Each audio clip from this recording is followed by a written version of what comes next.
up, you guys? Welcome back to my channel. It has been a hot minute. I took 2 weeks off of YouTube pretty much because if you saw my last video, you know that I had like just a really crazy busy week, and so I'm trying to not spill and talk to you at the same time. It's like literally impossible. I mean, look, I have like a coffee stain on my shirt already. That's how life is right now. I feel like really good about that break, and I'm surprised by that because I feel usually I would feel really guilty about it. I think that that is just like part of growing and learning that you can really want something and you can go after it, but it's not always going to be linear or perfect, or you're not always going to be 100% of the time.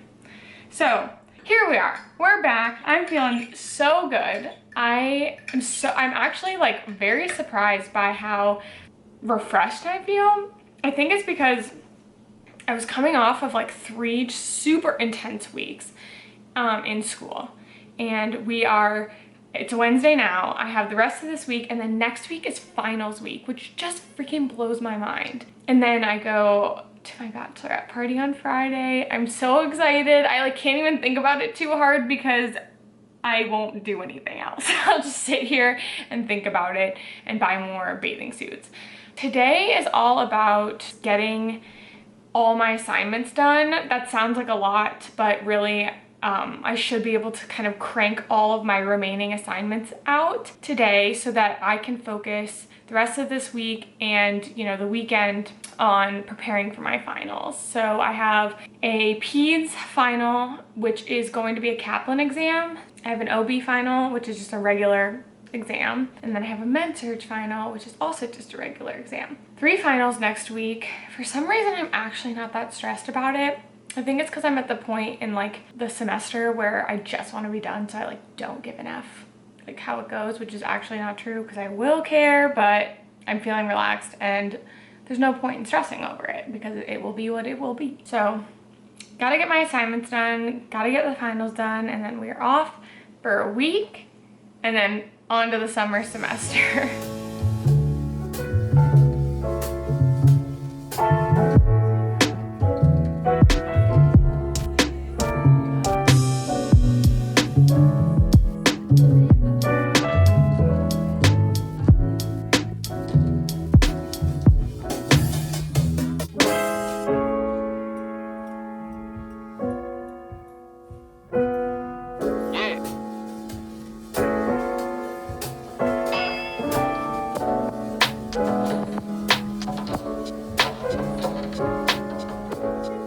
All you need is a good shower.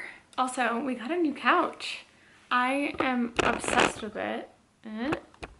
And I've basically been flipping between up there and down here today, just working. I think that's like the thing about doing a lot of this from home is I just spend a lot of the day in the living room working on these assignments, and next thing I know, it's like 5 o'clock.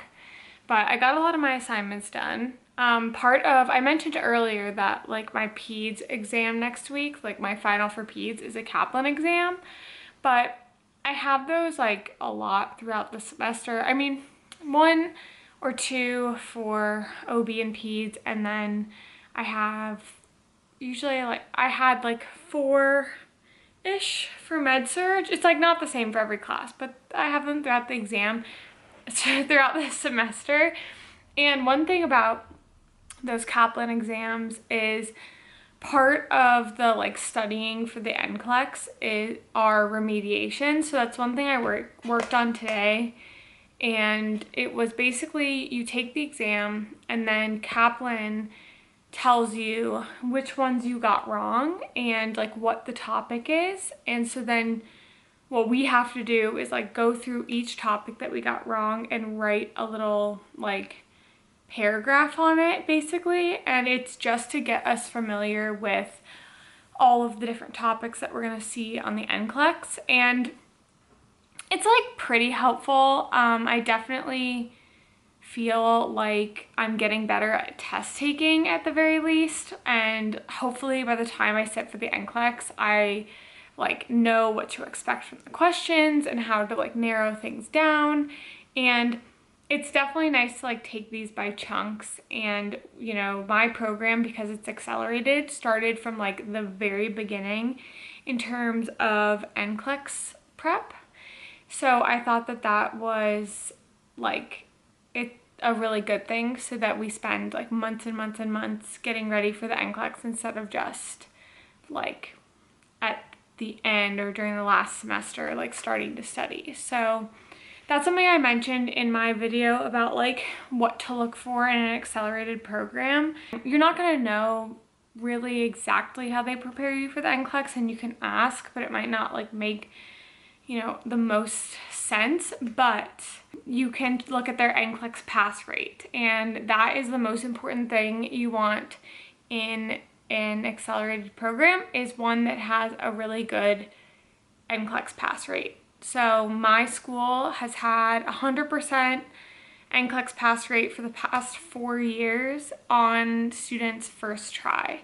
So that means 100% of their nursing students have passed the NCLEX on their first attempt for the past 4 years. So that was the main reason I chose this program, is I knew that that must mean that they set their students up for success. In my last video, I asked you guys to ask me some questions. So you get to sit here and watch my wet hair dry while I answer the questions that you asked, and I kind of clumped them together into just the main things that I get most frequently. If you ever have any questions on nursing school, just let me know in the comments below or send me a message on Instagram. I know that it can be like very confusing. There are a lot of questions, and if it's something you're thinking about, like I think it really helps to talk to someone who's going through it or who has been through it, and I would be happy to answer, you know, to the best of my ability. So the number one thing I get asked all the time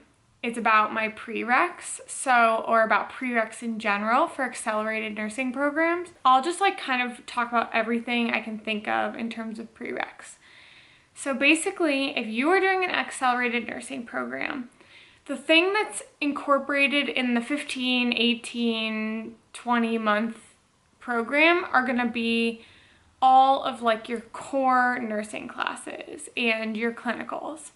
In order to get into these programs or to like begin the program, you need to have the prerequisites that they have set. So there's a lot that overlap, but each school is different. The prereqs that I needed were chemistry, just a general chemistry. So another program that I looked at wanted organic chemistry. Chemistry, A&P 1 and 2, pathophysiology 1 and 2, microbiology, lifespan development, introduction to sociology, a statistics course, and nutrition. So I had only completed my statistics course in my undergrad. So before I started my program, I needed to complete the rest of those classes. I took about a year to do that. It did not have to take that long, and that is just what I decided after leaving my job. So I left in April of 2019, and I started my program fully in August of 2020. So it was over a year. Is it really that long? Okay, well, yeah, it was a long time. It was over a year. So that is, I'd say that that is very atypical. I think a lot of people either have a bunch of these classes to begin with because they did them in undergrad, or they continue to do their prereqs while they're working and then begin their program. Or, you know, I probably could have completed all of those classes at a very manageable pace, let's say 6 months. So my job, you know, there were some special circumstances leaving my job, and I wanted to take some time off. I spent the summer traveling with Sean. I wanted to really embrace some time off that I was very lucky to be able to take before I started my program. But I don't think that that is a very realistic view of how that usually goes. A question that I get a lot is like, how do you balance doing your prereqs and doing a job? And, you know, there might be a big gap without income if you're trying to go to nursing school. So I'm talking right now about a specifically accelerated program. So I would say that if I wanted to, I could have stayed at my job and completed my prereqs simultaneously. I was able to do my prereqs 100% online, and it was 100% self-paced. So it would have been manageable for me to do all these classes in the evening when I got home from went from work and when on the weekends. And I think I could have still completed them in a manageable amount of time. So if you're worried about halting your income to do these classes, I do really think that it would be manageable to do both. And then when you are ready to start your program, I would say that it is near impossible to keep a full-time job while doing an accelerated program. It's so much work in so little time that I just literally don't think there's enough hours in the day. That being said, I know of a ton of people who have part-time jobs that with flexible schedules that they are able to do, you know, when they're not in class. And another great thing you could do that helps with your resume, helps with experience, and can be done on your own time are like PCT jobs. So if you're not already a PCT, and if you don't know what that is, it's a patient care technician. If you're not in healthcare, one thing I would recommend, one thing I wish that I did, was take some time before school to become a PCT, because these technicians are, if you apply for a casual position, can pretty much set their own hours and don't have a very high requirement for the number of hours they need to work each month, which makes it a great option for when you're in nursing school. Plus, it gives you a ton of experience and it looks great on a resume. So I would definitely recommend that if you were looking for a side job during your accelerated program, but I would say you definitely have to factor in the fact that you will not be able to maintain a full-time job during your time in an accelerated program. If you have done that, please let me know in the comments, because you must be a superhuman. And then the last thing I'll say about the prereqs is a lot of people ask me about like the timing of the prereqs in terms of applying and getting into a program and beginning your prereqs. So the way I did it, and this is me personally, and I know people who have done it differently, I applied to my program, I got into my program, and then I began my prereqs. I did this for like one major reason, is because I didn't want to take any classes that I didn't need, and I wanted my specific program to tell me where they accept credits from, so that I didn't go through the whole process of doing my prereqs and then have for something not to be accepted. So I know plenty of people who have completed prereqs and then applied. I don't quite know how you do that exactly, because I know like the two programs that I looked at, one had different prereqs than the other, and one only accepted certain things and one accepted other things. So if I were to just find a list online, or if you were to use the prereqs that I just talked about earlier, that might not align with what your program is looking for, if that makes sense. So I know people who have done it. I know people who have started, like you're always going to need anatomy and physiology. So you could just get that out of the way and begin. But I would say at the very, very least, narrow down the programs that you want, compile a list of the prereqs they require, and maybe knock off the common ones, and then apply, see where you get in, and finish them off, if that makes sense. So I hope that clears up any questions about prereqs. If you have any additional questions, please let me know. I know it's kind of overwhelming and confusing, so I'm happy to talk about it as much as you want. Another question that I get is about balancing school and life. Someone did ask me about balancing like clubs, school clubs and activities and my workload. So I will say that as an accelerated student, I do not belong to any clubs or activities at my school. I am purely there for my nursing program, and that's 100% my focus right now. But I do have plenty of experience when it comes to being a busy undergrad. When I was an undergrad, I had a full course load, a job that I was at for about 20 hours a week, and I was the president of a club and heavily involved in another club. So I pretty much was going from like 7 to 7 all day during my at least my final 2 undergrad years, and then managing work, like all my outside work, you know, in the evenings and on the weekends. So I understand what it's like to be busy. The balance is kind of what I try to talk about and show through my channel. Nursing school is busy. It's busy. It's a lot of work, especially if you're in an accelerated program. But I do know that being an undergrad is super busy as well. So I think some of the main things that I learned, and this is something that's going to make me sound like a broken record, but it's all comes down to time management and organization. Like, get yourself a planner. When I was in college, I used my iCal on my computer, and if it wasn't in there, it was not happening. Like, that thing was my lifeline. I scheduled everything in that. I basically had my day written out hour by hour, and every morning I would write down my day.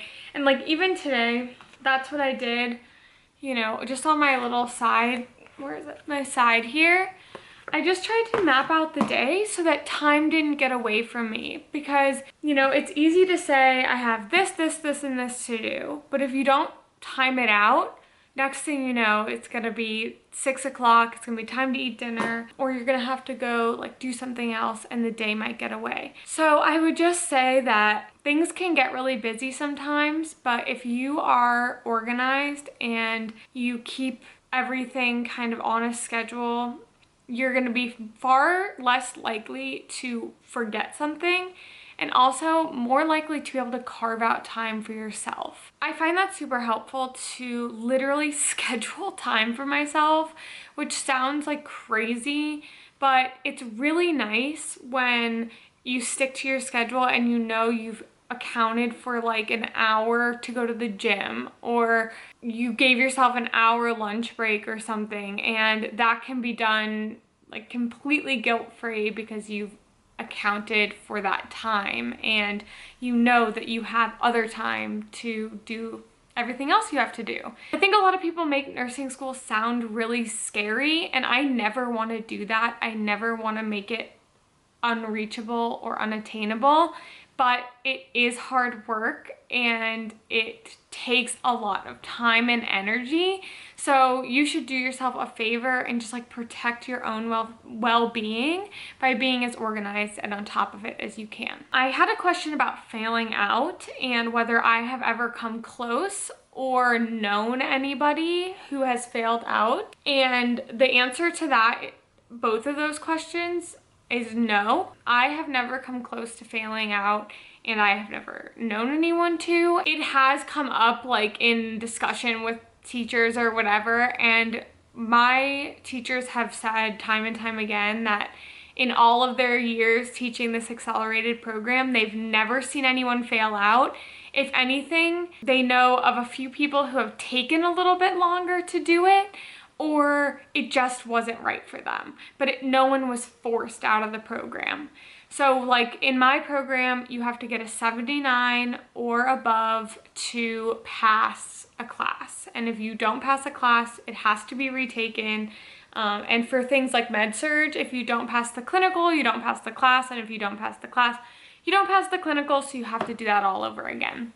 I think the key to these kinds of things, and this goes for kind of any major or academic thing that you're doing, is to use your resources. So I learned this very early on in undergrad. I got to know my professors really well. I introduced myself after class.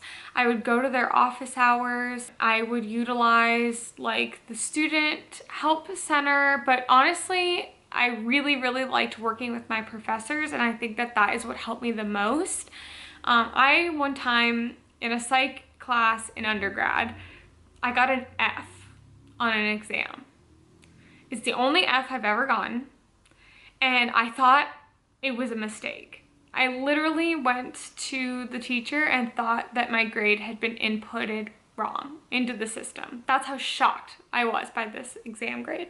I knew I wasn't slacking in the class. I knew that I, had studied for the test, whatever. So I went to the office hours of my teacher and I sat with him and we went through the exam. And I realized that the problem wasn't my studying, it wasn't me not caring or paying attention or whatever. I literally did not know how to take his exams. I didn't know how to answer his questions. I didn't know how to study for his tests. And I ended up with an A in the class.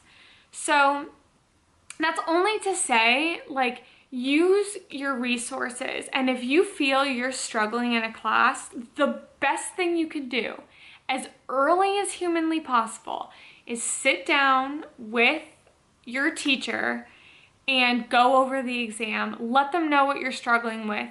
If you're having like a difficult time in your life, in the program, something is keeping you from being your very best, and that happens. Life happens, stress happens, things get in your way, but the best thing you can do and the best thing and the most help you can give yourself is by reaching out and asking for help. The people in your program are there to help you, and even if it doesn't always feel like it, they want you to succeed. They really do.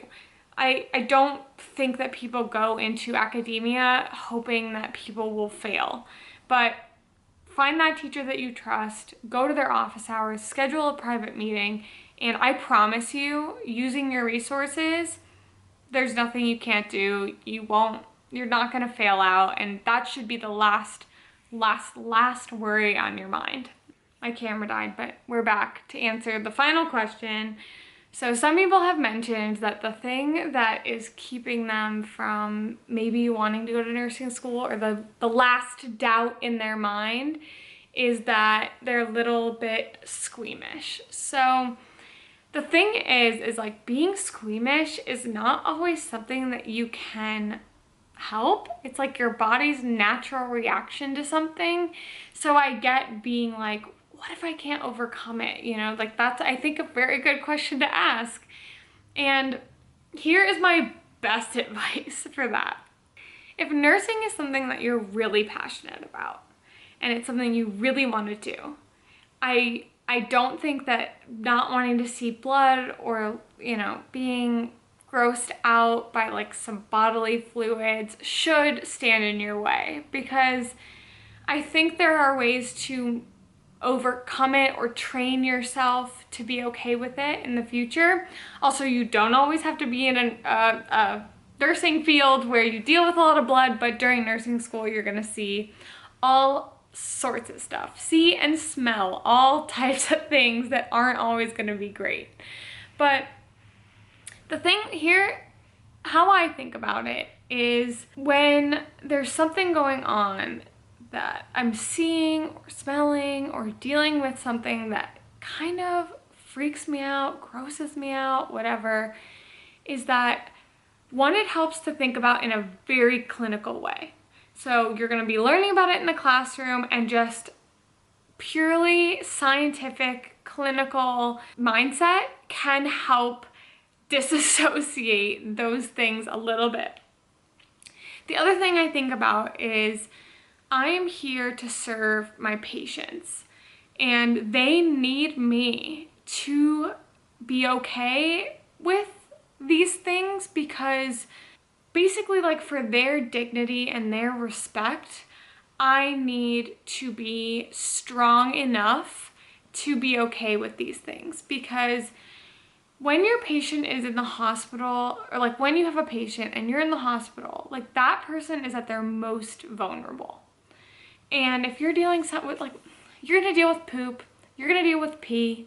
I've gotten pee on my shoes, you know? It's not great. I don't love it, but my priority is caring for my patient and making sure that they're comfortable and they feel taken care of. So when you have that kind of mindset, it honestly fades into the background. And I think that that's kind of as best as I can do on that. It's definitely an individual thing, and I feel for you on that hesitation, because that's not easy. But if nursing is something you're truly passionate about, I really don't think that that should stand in your way. All right, that's all for now. If you like this video, please give it a thumbs up, and don't forget to subscribe, because I put up a new video almost every week, and I'll see you at the next one. Bye.